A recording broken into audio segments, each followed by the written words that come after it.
Picking a crate for your dog might seem simple until you're staring at rows and rows of wire, plastic, soft-sided, and even furniture-style crates, and you're wondering which one's right for my dog.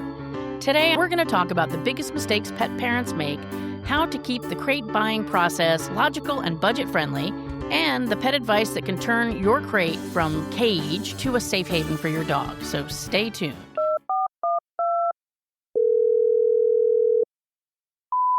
You've reached the Pet Parent Hotline, your lifeline to practical solutions for your toughest pet parenting challenges. I'm your host, Amy Castro, and I'm here to help you cut through the noise and turn expert advice into step-by-step strategies so you can stop chasing your tail and start enjoying life with pets again.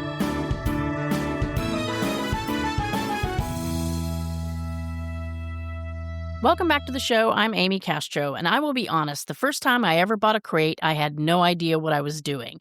I picked one for my dog based on not only the price, but the size that I thought he would grow into, and let's just say that was not the best decision. The first night was a nightmare, and the mess that dog made in that crate, I can't even begin to tell you, but it was still on the walls when we moved out of our first apartment, I think. And since then, I've learned how much a crate can help with managing pet behavior and keeping your home intact, but figuring out the right one, that's where we get stuck, right? So my guest today is Ruth Hegarty, a multi-certified trainer and behavior expert and the founder of Creature Good Dog Training. She helps families every day with the real-life challenges of training and behavior, especially with reactive dogs. And she makes sure that pet parents have both the tools and the confidence they need to succeed. So Ruth, welcome back to the show. Thanks, Amy. I'm happy to be here. Good to see you again. Yeah, good to see you too. I think it's been, we were saying before, probably over a year since. Yeah, been a good long while. I'm trying to move up near you. It's great up here. It's a great area. I'm actually coming up there in a couple of weeks to just do a little drive through and see where I might want to end up. Anyway, so I appreciate you coming on to the show to talk about crates. We're going to actually do 2 episodes together, one on picking the right crate for your dog and one on how do I start using it. I was going to say, get the dog to actually enjoy going in there. That's right. Yeah. And I had done an episode about the benefits of crate, and I had told my listeners, like, you know, when we say houses, every dog goes in their own crate. Like, they know which one's theirs and they just go and get in there. And it's not a big deal, but I know a lot of people struggle with it just emotionally and this feeling like they're putting their dog in a cage. And you're very familiar with crates, not only as a trainer, but you, I understand, just got a new puppy. Is that correct? I did. I adopted. He was 11 weeks when I got him on August 1st, 15 pounds. He is currently 17 weeks. So he hasn't been with me too long, and 35 pounds, and working diligently on his potty training, which is one of the reasons crates are beneficial, and also helps you to teach your dog to be home alone, to entertain themselves. And, you know, it's a good place to be able to put your dog if you have company that are afraid of dogs, or there's going to be a lot of food out. You don't want your dog to take food from like a toddler's hand, or there's a lot of different reasons why you might want to have a crate, for the protection of the dog, for the protection of your belongings. Yeah, just a lot of different reasons.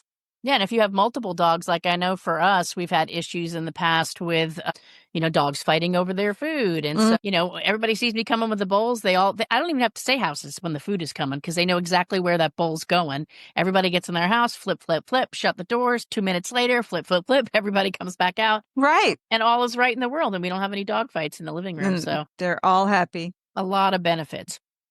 So I had mentioned in the intro about my first experience, and you can tell me what I did wrong. I got a crate. I was being pretty budget conscious, and we like to talk about saving money on this show.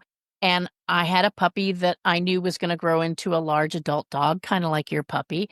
And so I bought this ginormous Great Dane size wire crate, figuring now I only have to buy one, right? And brought him home first day. Went to go to bed at night, stuck him in the crate, and it was a night of hell for everybody involved, between the howling and the crying and then peeing and pooping, which ended up painting the walls because wire crates don't keep stuff in. No, they do not. Stuff was everywhere. So I have since learned a lot about crates and how that works. So I did a lot of things wrong the first time around. And I'm sure a lot of people out there, especially those people who have said, the crate was a terrible mistake. It's not helping with this. It's not helping with Mm. that. Sometimes it's just that you're not using the right crate.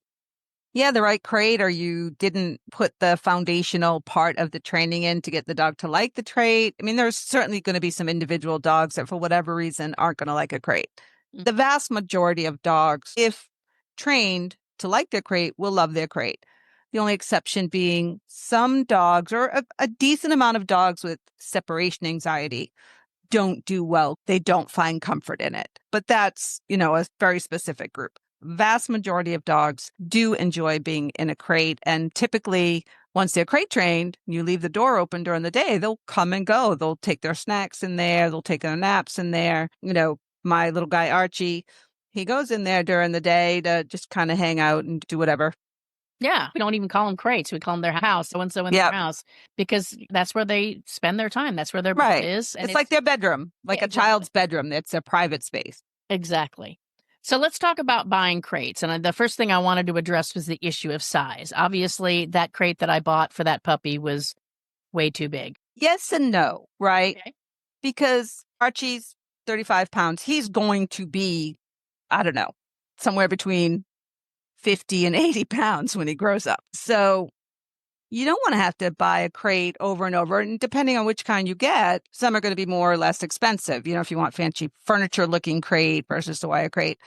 So the size of the crate that you got wasn't a problem. I have a crate that's the size that will be good for Archie when he's a grown up. What you do for when he's not a grown up, because your dog, as you found out, will, if he has enough space, he's going to designate part of the crate as his bathroom and the other part That's what as his happened. sleeping area. And we don't want that because that's not poop going to one. help with right. So long as there's enough distance, he'll say, okay, well, this is my bed. And right there, I'm going to do my business. A lot of crates come with, or you can buy separately, dividers. So you could either put two small dogs or keep your puppy on the side. You want your dog to be able to stand up, comfortably lie down, but not walk around, not take a step.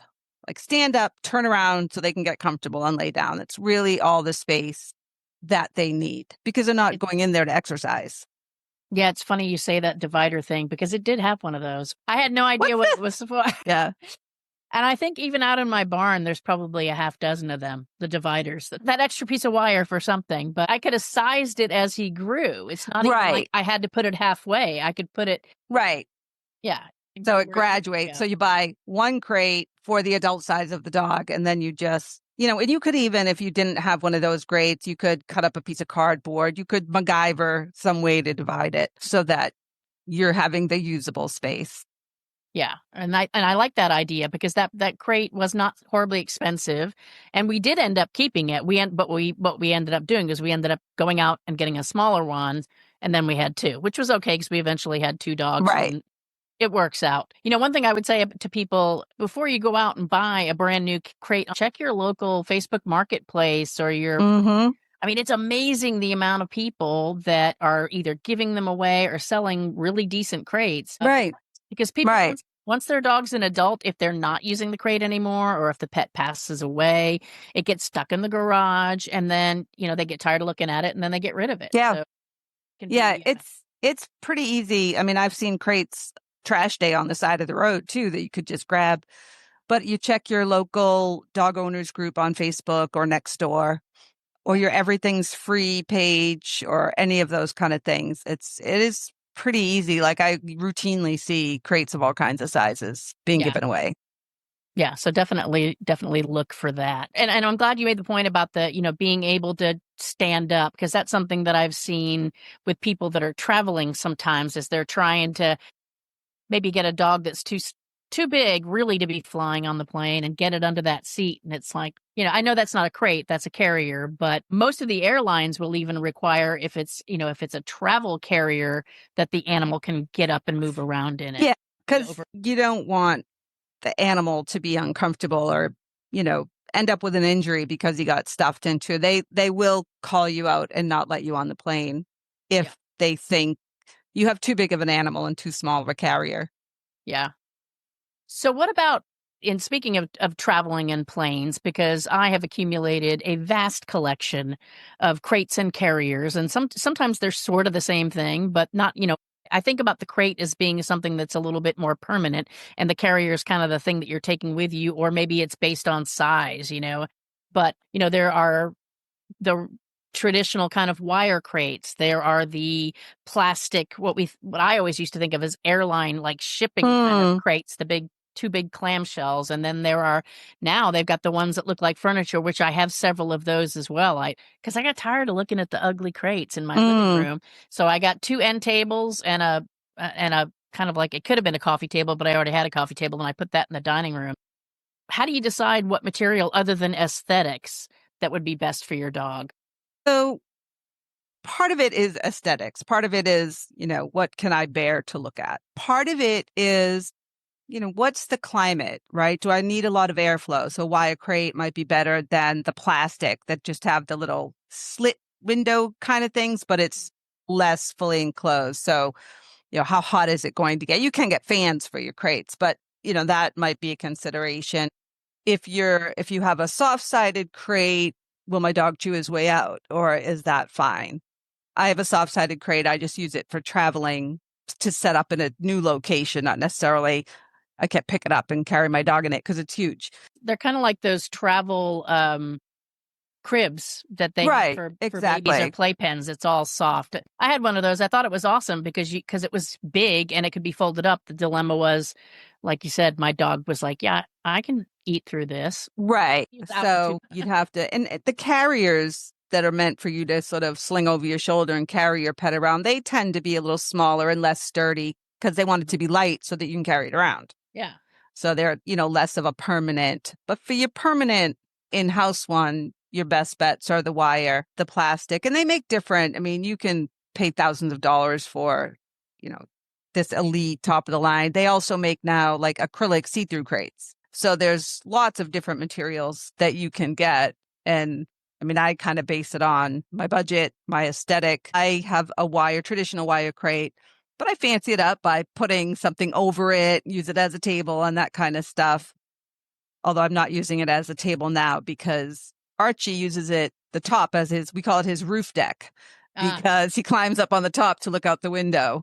And so I just put, some pads up there so he's cozy. But there's lots of way that you can make a plain wire crate very comfortable and cozy for your dog. yeah. Other things I would add to that I just have been personal experiences for me is that, because we've had the wire, and then my dog Jack, he at a later age in life developed storm anxiety. And Mm. so he would tear out of the wire crate, and you come home with, he's got a broken tooth and there's blood everywhere, that kind of thing. And so we switched him from the wire crate to a giant plastic crate with those little slits, and he Mm. could see out the door, but for whatever reason, and we would toss a blanket over the top of that. I don't know if it was just it felt more den-like because it was darker and more closed in, but that brought him a lot of comfort, and we never had any problems with him trying to get out of that afterwards. Yeah, that's really great. And it could have been that it felt more enclosed and he felt safer. And the different materials, especially when you muffle it with a blanket over it, it's going to filter noises differently, Yeah, right? Plastic versus metal. yeah, So there could have been some acoustic differences that made him feel better too. yeah, So yeah, sometimes a little trial and experimentation, but a well-adjusted dog or your puppy who they kind of start out well-adjusted can adapt to whatever you choose initially. If mhm, you've adopted an adult dog, you might want to be a little fussier about what they're going to like. But if you do the training right, then typically your dog is going to learn to love the crate. yeah.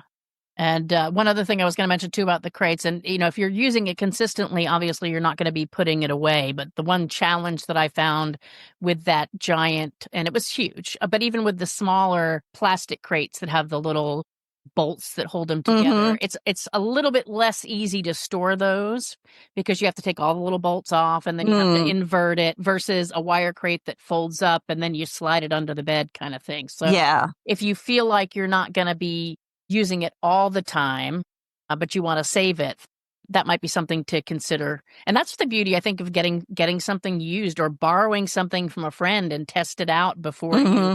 invest, because some of them are quite an investment. I think our most expensive, we got an Impact, and I really like it, an Impact Mm, dog crate, but that thing was over $1,000. they're And expensive. yeah, and it worked well for the Yeah. dog that we got it for because it was very secure. It kind of had that den feel, and there was no way he was getting out of it. But it does fold up. It's heavy as heck, but it folds Yeah. up and But it folds up. could go under the bed. And that's one of those things where you're going to have it for a lifetime. And I think with some of the wire ones, they tend to rust if they get wet a lot, things like that. So think about that along the way as well. And the one thing I'll say too about the furniture crates, so they are aesthetically pleasing, but if you have a dog that's aggressive in they're trying to get out of it during the day, or Mm. they get bored or whatever, like the one that I have my bulldog in, because she respects the boundaries, right? Like when the door is shut, she doesn't sit there and try to dig at it or paw at it, but if she did, she'd be out in 2 seconds because that door is like, if you wiggle it just right, it's going to pop open. Yeah. And they're not all like that, but something to consider. Is it something that is just to keep your dog like mentally in a spot because they're older and maybe more respectful? Or are Hmm. you really trying to secure them because you're going to be at work 4 Right. And they're hours? a danger to themselves, Yeah, because they'll exactly. get into dangerous mischief. Yeah, eat a lamp. We had Yeah. Jack ate a lamp one time, and he ate the light bulb. Well, he didn't eat it, but he definitely chewed it up, and again, blood everywhere. Right. And it's not a good feeling to be at work or to be at the grocery store and freaking out the whole time, wondering what the dog's getting into. I mean, that's Yep. the beauty of a good crate, is that they're not getting into anything if they're in their crate. Right. They're just sleeping. Yeah, we sort of talked a little bit about travel, and obviously the airlines have certain sizes for the crates that go under seats and things Hmm. like that. You had mentioned dogs with separation anxiety. I mean, what would be some kind of other special considerations where you'd really need to think about the individual dog circumstance over maybe aesthetics? So I would say outside of, the not like the dogs with separation anxiety, they find the crate terrifying for whatever the confinement is terrifying for them. The other consideration I would think would be if your dog has some kind of physical limitation. If your dog is paralyzed, you might want a crate that has easier access than Mhm. another crate, or is bigger sized because it's harder for them to turn around, if some of their limbs aren't being used, or if they have arthritis, an older dog that might need to move around a little bit more, Yeah. because when I have arthritis and sometimes you stay in one position too long, your joints will hurt. So Mhm. those kind of considerations, I would say your average healthy dog, you can choose on aesthetics for the most part. But if your dog is other than average healthy dog, then you might want to lean more into what's going to work best for them. Yeah, and it's funny you mentioned the arthritis, because my bulldog, the crate that she has is probably a good bit bigger than she needs, but she's had an ACL reconstruction and she's 10 years old. And I want her to be able to easily get up and turn around and not have it be tight if she needs to, warm up her old bones, kind of thing. The other thing I was going to say too, as far as the materials of the crates, I have had lots of fosters, and sometimes you want a certain type of crate, or you want to be able to cover it because you don't want them to have a visual of outside the window Hmm. or the cat that's running by or the other dog that they don't like quite as much. And then other times you want the most visual because they're comforted. They can see that Bonnie is right next to them or Susie is right next to them. Right. So if you have more than one dog, or if you have other pets in the house and you're going to be gone, then that might be a consideration to the type of crate you select, or the ability to cover it up. Right. You want to err on the side of what's going to make my dog emotionally feel safe and comfortable. Limited lines of sight or maximize the lines of sight. Even where is the crate in the house? Is it in a high traffic area? That would be troublesome for a lot of dogs. But again, you don't necessarily want to isolate them in the back room where they never see anyone. So you Yeah. want them to be somewhere where they can participate in family life from the crate Yeah. without feeling overwhelmed by family life in the crate. We'll be right back. Can we be real for a second? Vet bills can be brutal. One unexpected visit, and suddenly you're choosing between paying your rent or paying for your pet's care. That's exactly why I created the Vet Bill Survival Kit. It's free, and inside you'll find 10 proven ways to save money at the vet without shortchanging your pet. Download your kit today at petparenthotline.com/vetkit. That's petparenthotline.com/vetkit. Yeah, it's interesting you mentioned that too, because we had our house on the market and then we took it off the market and then we had to like move furniture back in and stuff. And so I was like, okay, I'm bringing back in those end table crates. And because my daughter's dog spends so much time in her room and she didn't have a nightstand because we also gave away a lot of our furniture. So we're really lacking in human furniture around here. I said, why don't you take one of those end tables back, put it next to your bed, and then you can put Gigi in there when we go out. So we went to the grocery store. I mean, we weren't even gone, but maybe an hour and a half. And Gigi's used to being in the crate. She's always no problem in the crate.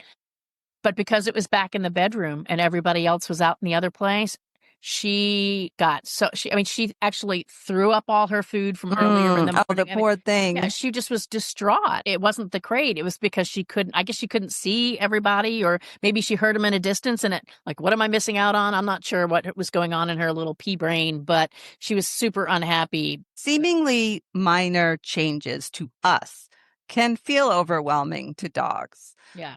Whether that's changes in your routine, changes in the location of their crate.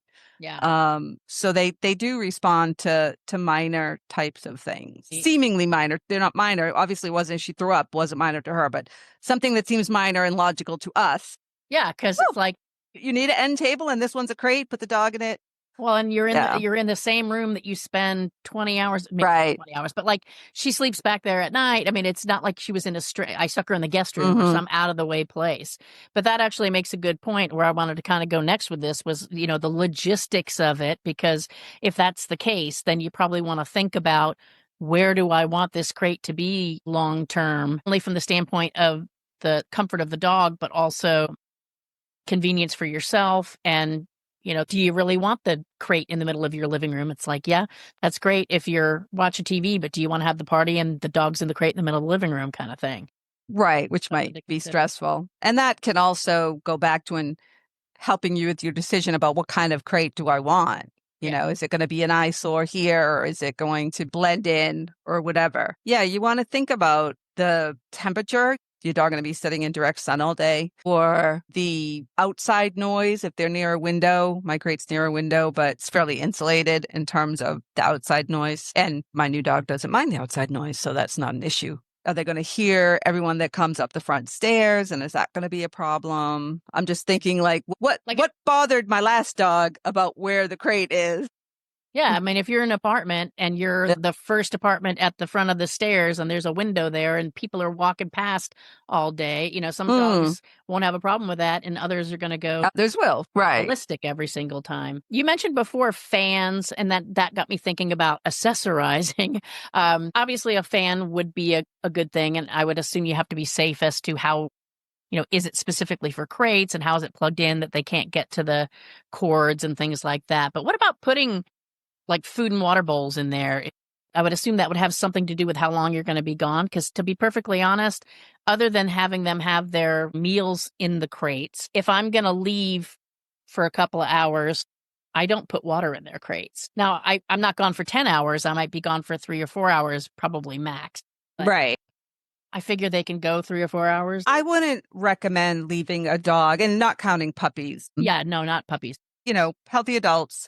I wouldn't put them in a crate longer than 4 hours. So if you're a 9-to-5er, you would want to have a dog walker come in middle of the day to take them out, let them do potty, stretch their legs, even if they're going to then spend another few hours in. That, I would say, 4 at the outside. And I don't leave my dogs home alone for longer than 4 hours, whether they're in the crate or not, but certainly in the crate. But there are a lot of ways to make the crate more comfortable. You can get fans specifically designed for crates so that they've already thought about the wires and things, or you can just take a regular fan and stick it next to them as long as your dog can't stick his paw out and get it. They make bowls that you can attach to the sides of like the wire crate, so they're not going to get tipped over. My dog's crate, I have a bumper around it. So if he's cozy, like he's not leaning his back up against the metal bars like you do in a baby's crib, those bumpers, again, all kinds of different coverings you can get.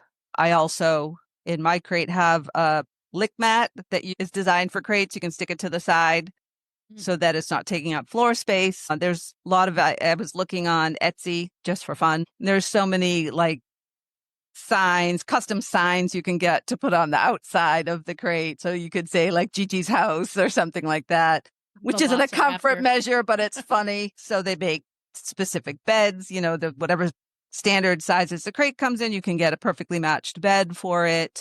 Yeah, I don't think a lot of people realize that. And I don't know that I did until a while ago, but most of the crate, especially the wire crate companies for sure, they Mhm. more than likely make the exact dimensions. And, Yes. instead of you cramming a regular bed in there that's round and it's, halfway up the side of the crate and it's all Right. wonky and it just kind of ends up a little bit weird. Would there ever be a time where you wouldn't? Because I have had some dogs that will chew up and eat the bedding while it's in there that I've had to basically crate without much. I mean, I'll put a towel down, but they don't get like a full blown bed. No, some dogs, and I've had clients that their crates were super duper Spartan because they would eat a towel. Yeah. There's nothing in there and it looks cruel, but it isn't because you can't have them eating all that stuff. A lot of younger dogs will chew up their bed. My first dog chewed up anything you put in the crate, he chewed it up until he was an adult. He eventually got over that and realized comfort was much better than eating your bed. Archie does not do that, so he's fine with being in there. But if you don't mind them chewing it up a bit and you don't mind buying a bed every so often, it's not harmful unless they're swallowing a lot of that stuff. But yeah, I would be mindful if they're eating it up. And then if they're laying on the plastic lining that comes with the crate, don't leave them in there as long because that's hard on their little joints, depending on the age of the dog. I mean, I know a lot of dogs in the summertime will lie on the wood floors because it's cooler than the couch. Yeah. Or the So you tile. just want to make sure that their comfort is being addressed if they're not having a squishy bed in their crate. Right. And I think a lot of that's going to be in proportion to how long that you're going to be Yeah, of how long you're course. going to be leaving them for sure. Hmm. The only other thing I was going to mention too was we used to use wire crates for kittens. And then, by the time they have diarrhea and have thrown up in them, it's not easy to clean those. So keep in mind too the stage of your dog and how accessible it is. Just as an example, a crate with one door on the Mm, short side, unless you're a tiny person and you can get in there, is going to be a little bit harder to clean than one that has two doors and has, a big wide one on the long side of the crate. I learned that. yeah.